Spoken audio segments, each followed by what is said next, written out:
Blas, beleza? Enviar uma mensagem agendada no Outlook é muito simples.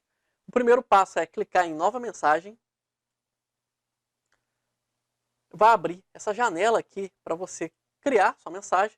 Vamos supor que eu estou mandando lá para o contato @newbiaulas.com.br, que é o nosso e-mail de contato. Escreva o assunto normalmente.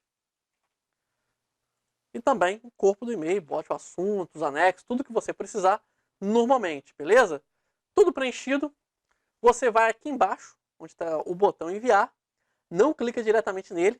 Vai na setinha do lado, clica nessa setinha.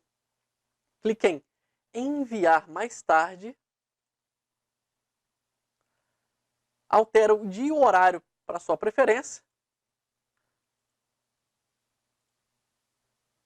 E bota o horário que você quer que envie. Você também pode digitar esse horário, ok? Então, essa janela toda preenchida, clique em enviar. E pronto, está feito. Você pode até fechar seu e-mail, que vai ficar lá agendado para poder fazer envio no horário que você programou, beleza? Então é isso aí, galera. Não deixe de visitar também nosso portal newbiaulas.com.br. Se inscreva por lá, se inscreva aqui também no canal, curta esse vídeo, compartilhe com os amigos, com as amigas e comente. Os comentários de vocês são importantes demais para mim. Mas não vai embora ainda, que eu fiz esse vídeo, tem algumas recomendações. Meu nome é Elias Ribeiro, um grande abraço!